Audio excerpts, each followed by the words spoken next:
channel, do subscribe it and make sure to hit the bell icon so that you would not miss any of my upcoming videos. Hello dear students, welcome back to the first part of respiration in plants. So today we are going to read about respiration. Respiration in plants और animals दोनों में होता है. जितने भी living organism है ना बच्चों, सब में रेस्पिरेशन होता है. ठीक है, बट हम लोग का यहाँ पर कोर्स में जो है that is respiration in plants. Specifically हम प्लांट्स का पढ़ेंगे कि प्लांट्स में किस टाइप से रेस्पिरेशन होता है. So without wasting any time let's get started with the video.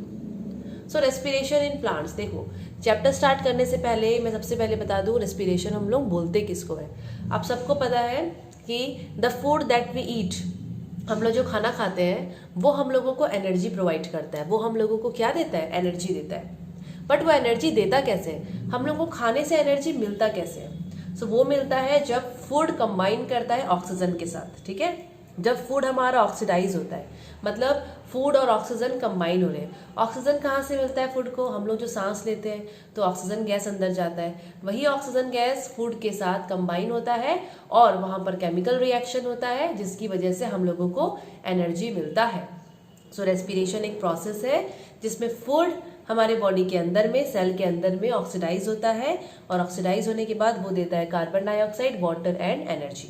Carbon dioxide भी मिलता है, वाटर भी मिलता है, एनर्जी भी मिलता है. यहाँ पर मैं मेनली एनर्जी का बात कर रही हूँ.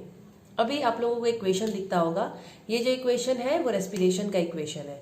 सो रेस्पिरेशन का इक्वेशन में देखो, सबसे पहले मैं लिखी हूँ फूड, ग्लूकोज.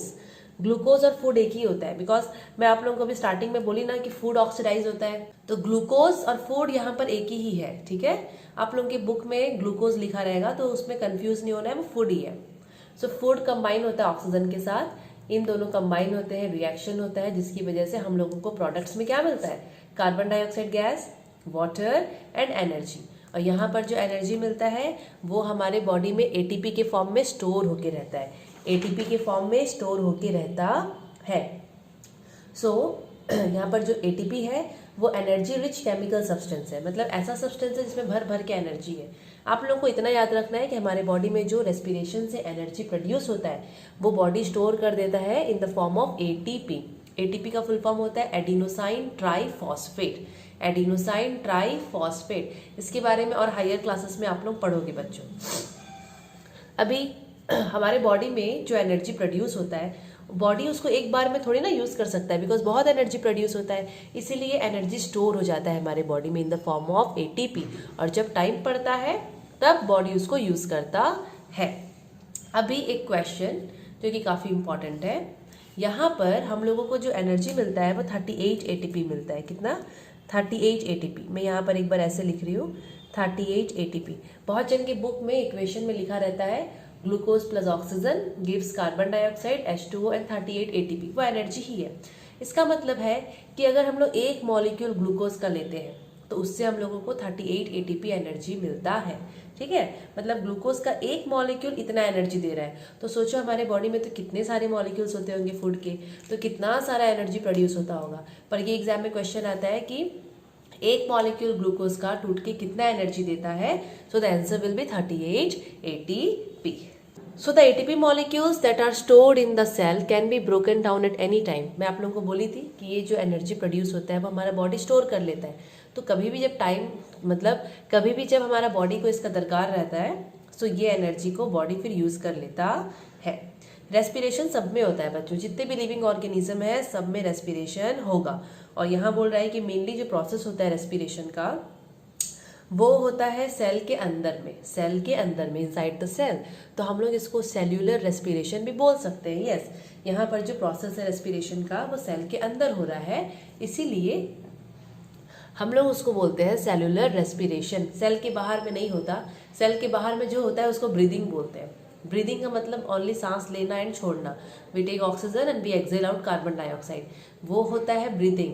ठीक है, उसको एक्सटर्नल रेस्पिरेशन भी बहुत जन बोलते हैं, लाइक बहुत बुक्स में लिखा हुआ है.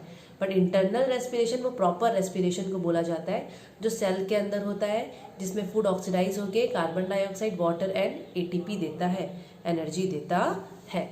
ये जितना भी प्रोसेस है ना बच्चों रेस्पिरेशन का, एंटायर प्रोसेस पूरा, ए से लेकर सोचो रेस्पिरेशन का A to Z स्टेप है, एग्जाम्पल मैं दे रही हूँ, बहुत सारा स्टेप है। तो जितना भी स्टेप है वो सेल के अंदर में होता है। अब सेल के अंदर में दो जगह रहता है, एक होता है साइटोप्लाज्म, एक होता है माइटोकॉन्ड्रिया। तो ये दो जगह में होता है। मैं आप लोगों को बता देती हूँ, सपोज अगर ये सेल है, सेल में यहाँ पर न्यूक्लियस होता है और यहाँ पर वो जेली जैसा सब्सटेंस होता है ना, उसको साइटोप्लाज्म बोलते हैं, जेली टाइप सब्सटेंस। तो यहाँ पर वही बोल रहा है कि जो रेस्पिरेशन होता है वो आधा साइटोप्लाज्म में होता है, ये वाला साइटोप्लाज्म में, और आधा होता है माइटोकॉन्ड्रिया में। माइटोकॉन्ड्रिया एक ऑर्गेनेल है, सेल ऑर्गेनेल, डबल मेम्ब्रेन रहता है माइटोकॉन्ड्रिया, जहाँ पर एनर्जी प्रोड्यूस होता है, पावर हाउस ऑफ सेल बोलते हैं उसको। सो रेस्पिरेशन का जो प्रोसेस है, एंटायर प्रोसेस, वो सेल में दो जगह में होता है, एक होता है साइटोप्लाज्म और एक होता है माइटोकॉन्ड्रिया। माइटोकॉन्ड्रिया को क्या बोला जाता है? Powerhouse of the cell. बहुत सिंपल सा है। तो यहाँ पर जो मैं रेस्पिरेशन का बात कर रही हूँ ना कि फूड ऑक्सीडाइज होता है, फिर हम लोग को 2-3 चीज़ मिलता है, प्लांट्स में भी वैसा ही होता है। हाँ, प्रोडक्ट्स में थोड़ा बहुत डिफरेंस आ सकते हैं, लेकिन प्लांट्स में भी रेस्पिरेशन में फूड ऑक्सीडाइज होता है, ग्लूकोज ऑक्सीडाइज होता है। अभी रेस्पिरेशन होते हैं बच्चों दो टाइप्स के। Respiration is of two types depending upon the availability of oxygen. Respiration को दो कैटेगरी में डिवाइड किया है, एक होता है एरोबिक, एक होता है एनएरोबिक। एरोबिक रेस्पिरेशन वो रेस्पिरेशन होता है जो कि ऐसा प्रोसेस है, means the type of respiration which takes place in the presence of oxygen. मतलब एरोबिक रेस्पिरेशन में ऑक्सीजन का बहुत इंपॉर्टेंट रोल है, ऑक्सीजन के प्रेजेंस में ही रेस्पिरेशन होगा। ठीक है, मतलब ऑक्सीजन के प्रेजेंस में खाना टूटेगा, फूड टूटेगा, फूड ऑक्सीडाइज होगा, एंड टूटने के बाद वो जो प्रोडक्ट देता है कार्बन डाइऑक्साइड, वाटर और एनर्जी, मतलब हम लोगों को वो सब चीज़ें मिलेगा। सो एरोबिक रेस्पिरेशन में मेनली याद रखना है कि ये वो रेस्पिरेशन है which takes place in the presence of oxygen, जो ऑक्सीजन में पूरी तरह से डिपेंड करता है, पूरी तरह से। और यहाँ पर आप लोगों को याद रखना है कि यहाँ पर ऑक्सीजन को लेके ही आगे रेस्पिरेशन होगा। तो यहाँ पर जो फूड होता है वो कम्प्लीटली ऑक्सीडाइज होता है पूरी तरह से, मतलब पूरा का पूरा फूड मॉलिक्यूल्स लोग टूट के एनर्जी प्रोड्यूस करेंगे। बोलने का मतलब ये है। अगर इसका इक्वेशन देखें तो ग्लूकोज है, ऑक्सीजन में डिपेंड कर रहा है, तो ऑक्सीजन के प्रेजेंस में वो टूटेगा, carbon dioxide, water and energy देगा, एटीपी। ठीक है, 38 एटीपी, बहुत ज़्यादा एनर्जी है ये 38 एटीपी। जब ऑक्सीजन मिलता है ना बच्चों रेस्पिरेशन में, तो काफ़ी एनर्जी प्रोड्यूस होता है, पूरी तरह से खाना यहाँ पर ऑक्सीडाइज हो जाएगा। और ये हमारे बॉडी के अंदर मीन्स हायर एनिमल्स जो है, हम लोग भी तो एनिमल्स ही हैं, प्लांट्स, ये सब के अंदर में होता है। यहाँ पर याद रखना है कि यहाँ पर एक मॉलिक्यूल जो ग्लूकोज का है, खाने का है, वो टूट के कितना एनर्जी दे रहा है, कितने मॉलिक्यूल्स ऑफ एटीपी, 38 एटीपी। ये हम लोगों को यहाँ पर याद रखना पड़ेगा। सो एरोबिक रेस्पिरेशन में यही है। अभी जो नेक्स्ट है that is anaerobic respiration, second type बच्चों। एनएरोबिक रेस्पिरेशन वो रेस्पिरेशन है जो कि ऑक्सीजन में लाइक डिपेंड नहीं करता। ऐसा रेस्पिरेशन प्रोसेस जो ऑक्सीजन के एब्सेंस में भी हो सकता है, या फिर एकदम थोड़ा बहुत ऑक्सीजन के प्रेजेंस में हो जाएगा, या तो बिल्कुल ऑक्सीजन नहीं रहेगा, या फिर थोड़ा बहुत ऑक्सीजन अगर मिलेगा तो भी चलेगा। तो anaerobic respiration is the type of respiration जिसमें ऑक्सीडेशन ऑफ फूड होता है in the absence of oxygen, या फिर थोड़ा बहुत ऑक्सीजन के प्रेजेंस में होता है। तो इसका इक्वेशन कैसे लिखा गया है देखो, ग्लूकोज है, in the absence of oxygen glucose टूटेगा और वो देगा कार्बन डाइऑक्साइड, पानी यहाँ पर नहीं मिल रहा है और एनर्जी मिल रहा है, कार्बन डाइऑक्साइड पक्का मिलेगा। इथाइल अल्कोहल एक ऑर्गेनिक कंपाउंड है बच्चों। अच्छा, हम लोगों का बॉडी में जो रेस्पिरेशन होता है एरोबिक रेस्पिरेशन, वहाँ पर प्रोडक्ट में आप लोग देखो, मैं अगेन यहाँ पर दिखा देती हूँ, यहाँ पर क्या मिल रहा है प्रोडक्ट में, यहाँ पर देखो carbon dioxide, water and energy मिल रहा है। ठीक है,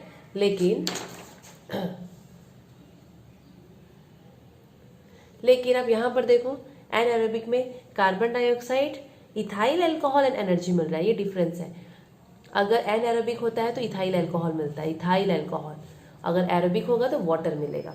ठीक है, और यहाँ पर आप लोग सबसे एक और इम्पॉर्टेंट एनर्जी देखो, एनर्जी मिला है, पर कितना एनर्जी मिला है, जस्ट 2 एटीपी मॉलिक्यूल्स, ज़्यादा नहीं मिला है। तो अगर ऑक्सीजन पूरी तरह से मिलेगा ना फूड को ऑक्सीडाइज होने के लिए, तो ही ज़्यादा large amount of energy produce होगा, 38 एटीपी। बट यहाँ पर तो ऑक्सीजन की बहुत कमी है, तो एनर्जी प्रोड्यूस होगा लेकिन ओनली 2 एटीपी होगा। सो एनएरोबिक रेस्पिरेशन में ऑक्सीजन तो मिलता नहीं है ढंग से, तो फूड भी ना पूरी तरह से ऑक्सीडाइज नहीं हो पाता, बिकॉज ऑक्सीजन तो है ही नहीं ना। सो यहाँ पर glucose is not completely oxidised to form CO2 and H2O। CO2 and H2O नहीं देगा, पूरी तरह से ऑक्सीडाइज नहीं होगा, वो क्या देगा, थोड़ा सा ऑक्सीडाइज होके CO2 एंड इथाइल अल्कोहल। और एनर्जी को अगर हम लोग देखेंगे यहाँ पर, तो कितना मिल रहा है, जस्ट 2 ATP। सो ग्लूकोज बच्चों यहाँ पर ऑक्सीडाइज होता है एंड यहाँ पर हम लोगों को मिलता है carbon dioxide, ethyl alcohol and energy. Plants में इथाइल अल्कोहल मिलेगा, लेकिन अगर हमारे बॉडी में ऐसा होता है, देखो समटाइम्स हमारे बॉडी में जब ऑक्सीजन की कमी रहती है, तो जैसे कि हम जब विगरस एक्सरसाइज करते हैं उस समय ना ऑक्सीजन का डिमांड बहुत बढ़ जाता है बॉडी में, ठीक है।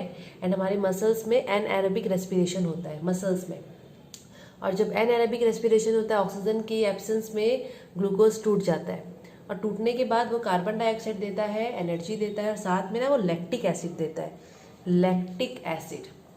सो हमारे बॉडी में कभी भी अगर एनएरोबिक रेस्पिरेशन होता है सो लैक्टिक एसिड बनेगा, और अगर प्लांट्स में एनएरोबिक रेस्पिरेशन होता है सो इथाइल अल्कोहल वहाँ प्रोड्यूस होता है। दोनों केस में 2 ATP मॉलिक्यूल्स बनेंगे बिकॉज एनएरोबिक रेस्पिरेशन हो रहा है, so less amount of energy will be produced. Now मैं यहाँ पर इसको ठीक कर देती हूँ, यहाँ एन लगाना भूल गई मैं। Less amount of energy is produced in anaerobic respiration, and यहाँ पर एक ग्लूकोज मॉलिक्यूल टूट के कितना ATP देगा, 2। एकदम सिंपल सा चीज़ है बच्चों। एरोबिक में 38 मिलेगा, एनएरोबिक में 2 मिलेगा। एरोबिक में ऑक्सीजन के प्रेजेंस में होगा, एनएरोबिक में एब्सेंस में होगा। एरोबिक में कार्बन डाइऑक्साइड के साथ वाटर एंड एनर्जी मिलेगा, यहाँ पर एनएरोबिक में कार्बन डाइऑक्साइड, इथाइल अल्कोहल या फिर कार्बन डाइऑक्साइड, लैक्टिक एसिड मिलेगा। सिंपल सा है। अब यहाँ पर थोड़ा डिफरेंस देख लेते हैं दोनों के बीच का। वहाँ पर जो पढ़ाई हो सेम यहाँ पर है, एरोबिक एनएरोबिक। एरोबिक में सबसे पहले it takes place in the presence of oxygen, ये एब्सेंस ऑफ ऑक्सीजन। एरोबिक में पूरी तरह से फूड ऑक्सीडाइज होता है, पूरी तरह से, यहाँ पर इनकम्प्लीट, पूरी तरह से नहीं होता। एरोबिक में 38 ATP मॉलिक्यूल्स मिलता है एक ग्लूकोज मॉलिक्यूल से, और यहाँ पर 2 ATP मॉलिक्यूल्स मिलता है। देन इसका एंड प्रोडक्ट है CO2 एंड वाटर।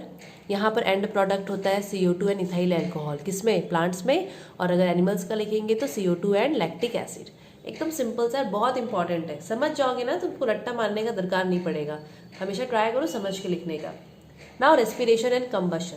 अब देखो ये होता क्या है। रेस्पिरेशन का मतलब सबको पता है, कंबशन का मतलब किसी किसी को पता होगा, किसी किसी को नहीं पता होगा। सो जिसको नहीं पता है सुन लो, कंबशन का मतलब होता है जलना, बर्निंग। कोई भी चीज़ अगर जल रहा है तो आप लोग वहाँ वर्ड यूज़ कर सकते हो कंबशन, ठीक है, कंबशन। जैसे कि अगर हम लोग यहाँ पर कंसिडर करेंगे कोई भी पत्ता जल रहा है, कोल जल रहा है, कंबशन हो रहा है, उनमें क्या हो रहा है, कंबशन हो रहा है। सो कंबशन और रेस्पिरेशन दोनों में एनर्जी निकलता है। आप लोग जस्ट अभी पढ़े हो अबाउट रेस्पिरेशन, रेस्पिरेशन में कितना एनर्जी जनरेट होता है, कंबशन में भी होता है, लेकिन दोनों के बीच का डिफरेंस क्या है। रेस्पिरेशन हमारे बॉडी में होता है, प्लांट्स की बॉडी में होता है, और कंबशन वो बाहर में, मीन्स बॉडी के अंदर नहीं होता कंबशन। कंबशन बाहर में, आप लोग कोयला जलाओ, आप लोग पेपर जलाओ, एटसेट्रा एटसेट्रा, जो जलाना है जलाओ, ओके, लाइक वो है। सो रेस्पिरेशन मेनली होता है हमारे लिविंग सेल्स के अंदर, ये लिविंग सेल्स के अंदर नहीं होता, कंबशन लिविंग सेल्स के अंदर नहीं होता, ठीक है। रेस्पिरेशन होता है नॉर्मल टेम्परेचर में। यहाँ पर बच्चों रूम टेम्परेचर लिखा है, मैं लिख तो दी हूँ बट मैं आप लोगों की बुक में देखी रूम टेम्परेचर है, पर ऐसा होता है कि रेस्पिरेशन हमारे बॉडी टेम्परेचर में होता है। नॉर्मल आपका बॉडी का टेम्परेचर जो है, प्लांट का जो टेम्परेचर होगा बॉडी का, उस टेम्परेचर में, हमारे बॉडी का जो टेम्परेचर है वो नॉर्मल टेम्परेचर में रेस्पिरेशन होता है। लेकिन कंबशन, कोई भी चीज़ जलता है तो टेम्परेचर बहुत हाई हो जाता है, तो कंबशन हाई टेम्परेचर में होता है, रेस्पिरेशन बॉडी टेम्परेचर में होता है। ये आप लोग मुझे थोड़ा बताना कि आपके बुक में क्या टेम्परेचर लिखा है, बॉडी टेम्परेचर लिखा है कि रूम टेम्परेचर लिखा है, बिकॉज ये लिविंग साइंस में तो रूम लिखा हुआ है। आप लोग मुझे बताइएगा, याद से बताइएगा, भूलिएगा मत। देन रेस्पिरेशन और कंबशन में अभी देखो, कंबशन कोई भी चीज़ अगर जलता है तो फास्ट एकदम होता है ना, फट से जल जाता है, एकदम फास्ट प्रोसेस है। बट रेस्पिरेशन में टाइम लगता है, ऑब्वियसली टाइम लगेगा। आप लोग खाना खाओगे, क्या फट से आपका बॉडी में एनर्जी प्रोड्यूस हो जाएगा? नहीं होगा। रेस्पिरेशन एक स्लो प्रोसेस है, कंबशन फास्ट है, बहुत जल्दी हो जाता है कंबशन। रेस्पिरेशन में हमारे में एनर्जी रिलीज होता है in the form of ATP, और बॉडी फिर उसको स्टोर कर लेता है। कंबशन में भाई एनर्जी स्टोर नहीं होता, वो एनर्जी सिर्फ निकलता ही रहता है हीट एंड लाइट के फॉर्म में। आप लोग कोल का एग्जांपल ले लो, बर्निंग कोल, कोयला, वो जब जलता है तो कितना हीट एंड लाइट निकलता है। पर रेस्पिरेशन में क्या आपके बॉडी से क्या आगे निकलता रहता है? नो, यहाँ पर एनर्जी रिलीज होगा in the form of ATP, और बॉडी फिर उसको स्टोर करके रख लेता है फर्दर यूज के लिए। सो रेस्पिरेशन एंड कंबशन बच्चों बहुत इंपॉर्टेंट है, काफ़ी इजी है। अगर आप लोगों को समझ में आया होगा, ऑब्वियसली आया होगा, मैं तो एकदम सिंपल तरीके से ही समझाई हूँ, ठीक है, बहुत ईजी है और ये सब पक्का आने वाला है। एरोबिक एनारोबिक का डिफरेंस आता है, रेस्पिरेशन कंबशन का डिफरेंस आता है, कहीं नहीं जाने वाला, ये पक्का आएगा। तो इसको आप एकदम अच्छे से कर लीजिएगा, कौन सा फास्ट प्रोसेस कौन सा स्लो प्रोसेस, एकदम ईजी है। बस ध्यान से वीडियो को देखो और आप लोगों को सब याद रह जाएगा। हो सके तो इसको रिपीट कर करके देखो बार बार। अगर आप इसको सुनते रहोगे ना तो बहुत अच्छी बात है, आप लोगों को बस वो याद ही होता जाएगा, आप लोग भूलोगे ही नहीं कभी। सो बच्चों, ये वीडियो को यहीं पर एंड करते हैं। नेक्स्ट जो बचा है रेस्पिरेशन इन प्लांट्स और बाकी का एक्स्ट्रा जो भी चीज़ें हैं वो हम लोग नेक्स्ट वीडियो में करेंगे, अदरवाइज वीडियो काफ़ी बड़ा हो जाएगा। अगर आप लोगों को बच्चों वीडियो अच्छा लगा होगा तो जितना हो सके अपने फ्रेंड्स के साथ शेयर करो, वीडियो को लाइक करो और चैनल को सब्सक्राइब कर दीजिएगा। Thank you.